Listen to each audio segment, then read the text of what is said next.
If you missed the last video, I picked up a 2019 YZ250F that needs a lot of work. In that video, I spent time explaining some of the main issues with it. For example, the blown head gasket, the leaking fork seals, the list goes on. But little did I know, there was a lot more to it than that. So today, I actually start taking stuff apart for the first time, finding more things wrong with it, because boy, there was a lot wrong with it, and then making some of the little fixes that I already have parts for. The main thing I still need to figure out is what is going on with that oil leak. But first things first, we are back with the YZ250F. I haven't touched this thing in a couple weeks because the more I look, the more I find things that are wrong with this bike. But I have diagnosed some new things, so I'm gonna show you that stuff now.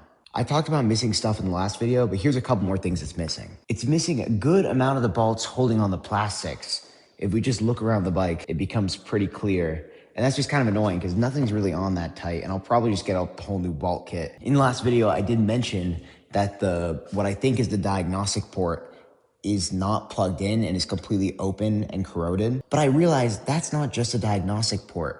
If I go up here to this map switch, which for some reason is zip tied on very loosely, you'll notice that there's no wires actually coming from the map switch and going anywhere.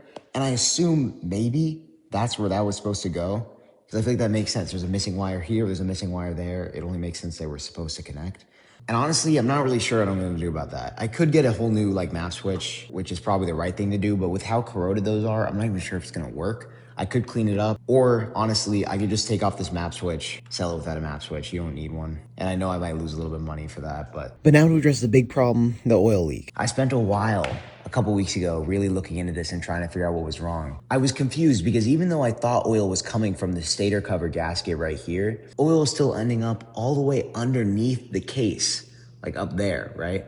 So I was thinking, how would this get from here, drip all the way out there and have so much oil? So I kept looking, and after a while, I realized that it's not just leaking from the stator cover case, which it is, it's also leaking from the oil drain bolt, which I'm pretty sure is just because it doesn't have a washer on it. You're supposed to have a crush washer in between the drain bolt and the case, but this bike just doesn't have that, and it's leaking straight from there all around. I looked really closely. There's no cracks in the case. There's no cracks on the bolt, anything else, unless the threads in the bolt are ruined or something like that, which explains why there's so much oil underneath and why that's accumulated in the last couple weeks. I know it looks bad, but it has been a while. Now, then I noticed something else. That's coolant. So I tracked it down. Underneath here, there's a weep hole, which is gonna be really hard to see on camera. I barely even know what it is, where it is. Which I did some research. Turns out that's normally a sign that the water pump seal is going bad. So I bought a kit to rebuild the water pump. Just more wrong with it. But I think all that stuff should fix the leaks. Of course, I got a head gasket kit and a top end kit as well. I'm gonna stay away from the motor for now, just because I need to still clean it up and do a lot of prep stuff that I don't wanna deal with right now. So I'll probably just start on the front end, get the brake caliper off, take the wheel off so I can do the wheel bearings, and then I'll probably get the forks rebuilt at some point, so I may as well take those off while I'm at it. All right, so I started with the front brake caliper. My plan was to rebuild it, but that thing was so tight on there, jeez. Little towel to avoid getting brake cleaner all over the floor, and just like that, we're pretty much free just to pull out the caliper.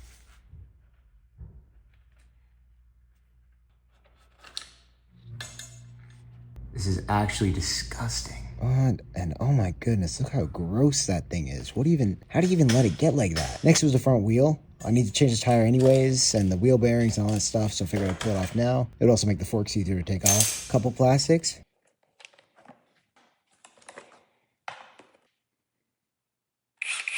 I also bought a new impact recently, which I'm pretty excited about. I honestly haven't used it that much yet, but it was definitely useful. As you can see here, getting off the forks. Ooh, yeah, that's tough. That's aura.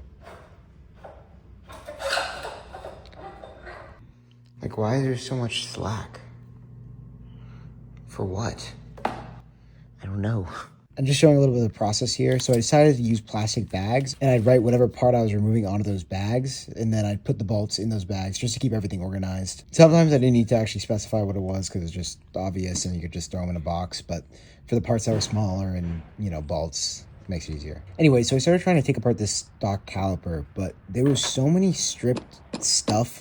It took so long, and I know I'm kind of speeding this up a little bit, but it took a strangely long time just to try to get this brake pad pin out. As you can see, I'm trying to find ways to like hammer different tools in, and I figured I'd replace the pin anyways because the hex pattern was just so rounded I couldn't get like the correct size wrench in there. Eventually I actually ended up calling it quits, and I found a used caliper on eBay that I just ended up going with instead because it was just as cheap as it would have been to get like an actual extractor kit. So anyways, that's a mess from the first day. As you can see, we made okay progress just getting stuff off, but still got a lot to go. Next was the wheel bearings. I didn't actually notice this until now, but it was actually missing one of the wheel spacers. You can see here, this is the one that, you know, obviously was still on the bike. But one of them was just completely missing, which again, I don't know how that happens. What are we doing? I could barely get the seal out too. I had to use a tire iron. And then there's just a lot of hammering until finally it came out the other side. There we go. And of course, just got to clean it up. A little bit of contact cleaner, some microfiber towels. Just get all that old gunky grease out of there. It was pretty gross. Also an old toothbrush, you know what you got to do. Things are looking clean though. Things are looking up. Now we're throwing in the new seal. As you can see, we're just trying to lightly tap that in there. Just get it nice and even. Tapping in a circular motion around like a thing that fits pretty well. And then I just start getting harder and harder as it gets straighter. As you can see here, a little more behind the scenes. I ended up putting the new bearing in the freezer, and then I grabbed a hairdryer, which I put on its hottest setting and used as like a heat gun because I don't have like a torch or a heat gun or anything. So I just used that to expand the metal around the hub. And then of course, freezing the bearing kind of makes it a little bit smaller, makes it easier to just slide in there. And the bearings were pretty much in, and we were good.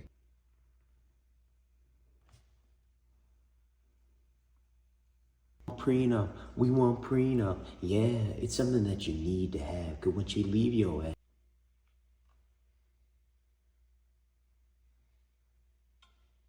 Okay, my phone's about to die. I'm not gonna be able to record this. The bearings are freshly in there. All right, my phone's about to die. I'm not gonna be able to record much of this. But before I go to sleep, the bearings are in there. They were in there like 8 hours ago, but they are in there. And the last thing I think I'm gonna do is just grab this towel. I'm gonna place it nice and, you know, a little better than that, but around the background. And I got some brake cleaner. I'm just gonna spray it, wipe them down, and I'll call that clean. I was gonna take off the rotor and like drench it in the you know, the cleaner and stuff. I don't think I have to do that. So I'm just gonna do that. This will be done for the night. I need to change the tire on this, which I've changed one tire before on a dirt bike, and it was like actually the worst thing I've ever done. And I vowed that I would just take it to a shop every time I change tires. But in this case, I don't want to spend the money to do that. So I'm just gonna try to figure it out myself again.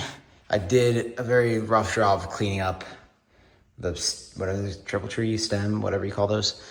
And just to make it look nice. That's about it. Just for frame of reference, one brush in. It's like black. That's black. I was brushing with the toothbrush. So definitely needs this. My phone's still almost dead, but after, I mean, I don't know, it looks pretty fresh. It looks pretty new. Either way, even if it's not perfect, it'll definitely work perfectly. So we're all good. All right. YZ250F, we're back again. So I know we said the whole goal wasn't to take this thing into the shop ever, because, you know, it's a project bike, but there are a couple things that I do kind of have to take into the shop, unfortunately. Oh no. First of all, the forks, I don't really have the tools or like a bench or anything that I can really use to swap out the fork seals and, you know, rebuild the things, so it just makes more sense to take them to the shop.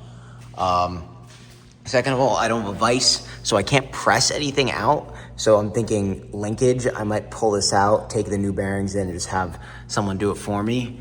And now the other thing, which I wasn't gonna take in, but I actually hate changing tires. I don't know if I'm just bad at it. Maybe I'm just low-key booty at changing tires. And I almost did it for one. I can't get the last bead set in. I just physically can't. I can't get the irons in. I messed something up along the way. I don't want to take it all apart and do it again. I swear it wouldn't be that expensive for a shop to just boop, put it on. I feel like it might be worth it. And not only that, I have to do a whole nother tire. I just don't want to do that. So I might have a shop do that, which, you know, you can argue might not be the move, but that's what I'm thinking currently. But right now I'm just gonna pull off the linkage, get it ready to be fixed. All right, linkage stuff, let's just pull it out. There it is. Look at this, look how notchy this is. It does turn out that I'm an idiot and it was just hitting the shock. Oh, that's hot, that's crazy. But that doesn't change the fact that it was pretty bad. Also, I did go for round 2 with the tire. I tried again, I really got close and I really couldn't do it. So I'm sorry, call me lazy, I'm taking that in. Anyways, time to get the rear caliper off and see if I have any better luck. Alright, off to a strong start. Same process with the first one, take the banjo bolt off, throw on the vacuum seal. And this time, believe it or not, the brake pin actually did come out. I was able to get the pads out, a couple other things.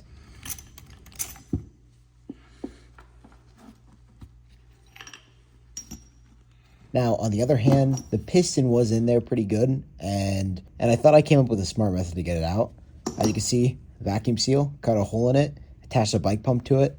Turns out, not nearly enough pressure to push the piston out. All I'm going to do is find someone with an air compressor. They'll get the pistons out. We'll be good. Next video, or maybe the video after that, I'm actually going to rebuild all this stuff, put it back in the bike. Anyways, it's time to start prepping for the top end rebuild. So I decided I'd rip off a bunch of plastics in this little time lapse, as you can see. We are getting close to the end of this video because I did run out of time and I want to get a video up, so I'm sorry about that. But I have been thinking of a couple more things that I kind of want your opinion on. First of all, I'm not sure really what I'm going to do with this bike yet. I wasn't sure if I should keep it, maybe make it into a trail bike. I get it registered, get some handguards for it, maybe a bigger tank, because I like the idea of riding trails sometimes. Or whether I should just sell it, not really make too much money, but then still take this money and then put it into another project bike, which honestly is what I'm leaning towards right now. I also don't know how far I want to go into this thing. Do I want to get everything 100% or just make it running and working good so I can sell it reasonably? And it's, like I said in the last video, it's got over 200 hours. It might be time to check out that bottom end. I'm not sure if it was already done before, but it could be good to do preventatively. So I just want your opinion on it. Do I go into the bottom end? Do I do the tires, the chain, anything else it needs? Right now, I'm just leaning towards doing kind of the bare minimum, and then I'll check the rod when I'm in the top end, and if it feels good, I'll probably just throw it back together. But either way, other than that, it'll be almost 100%. Like I said, rebuilt forks, I'll put new bearings in the linkage, probably new tires. It'll look pretty good. Maybe I'll even get some new plastics just because these are pretty scratched up. But I just wanted to say, because I realized, as I'm editing this and I'm watching this video back, it does seem like a lot of the problems, I just end up like taking stuff to the shop. But this is kind of a unique thing to this part of the build, because stuff like the forks and the linkage and whatever else are stuff that I actually can't do at my house. The motor stuff I have all the tools for. It should be fine, so don't worry. The next video might be a little more interesting, a lot more hands-on, a lot less like me just ripping stuff off and sending it to a shop. Trust me, we are actually gonna fully rebuild this thing. But anyways, I hope you enjoyed. I appreciate the support in the first video, and like I said, next video should be some motor stuff. I'm planning on doing that tomorrow at the time I'm recording this, so wish me luck, I guess.